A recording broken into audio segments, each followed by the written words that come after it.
Polavaram project నిర్మాణంలో కీలకమైన DPR ఆమోదం దిశగా అడుగులు పడుతున్నాయి. 30,000 కోట్ల రూపాయలతో సిద్ధమైన పోలవరం డీపీఆర్ను కేంద్ర మంత్రిమండలి వచ్చే వారం ఆమోదించే అవకాశం ఉంది. ఈ నెల 27, 28 తేదీల్లో కేంద్ర మంత్రిమండలి సమావేశం కానుంది. దీంతో కేబినెట్ ఆమోదం లభించి నిధులు విడుదలైతే ప్రాజెక్టు పనులు ఊపు అందుకుంటాయని రాష్ట్ర ప్రభుత్వం భావిస్తోంది.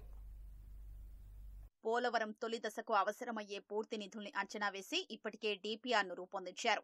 పోలవరం ప్రాజెక్టు అథారిటీ, కేంద్ర జల సంఘం, సాంకేతిక సలహా మండలి, రివైజ్డ్ కాస్ట్ కమిటీ, పెట్టుబడుల అనుమతి మండలి ఈ మొత్తానికి ఆమోదముద్ర వేశాయి. ఇప్పటికే అన్ని స్థాయిలు దాటిన పోలవరం డీపీఆర్ మంత్రిమండలి ఆమోదం కోసం ఎదురుచూస్తోంది. ఇటీవల ఢిల్లీ వెళ్లిన సీఎం చంద్రబాబు ఈ అంశంపై ప్రత్యేకంగా దృష్టి సారించి కేంద్ర పెద్దలతో చర్చించారు. ప్రధాని నరేంద్ర మోదీ దృష్టికి ఈ విషయం తీసుకెళ్లారు. ఆర్థిక మంత్రి నిర్మలా సీతారామన్తోనూ మాట్లాడారు. జలశక్తి మంత్రి సిఆర్ పాటిల్ కు వాస్తవ పరిస్థితిని వివరించారు. దీంతో తదుపరి కేంద్ర మంత్రిమండలి ముందుకు ఈ ప్రతిపాదన వెళ్లనున్నట్లు రాష్ట్ర అధికారులకు కబురందింది.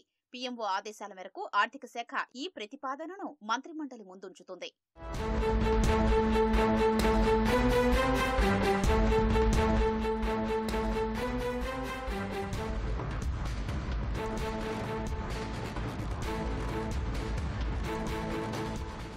తాజా డీపీఆర్ ఆమోదం పొందితే పోలవరానికి 12,157.53 కోట్ల రూపాయలు అందుబాటులోకి వస్తాయి. మిగిలిన మొత్తం ఇప్పటికే రీఎంబర్స్ చేసినందున ఆ నిధులు అందుబాటులో ఉంటాయి.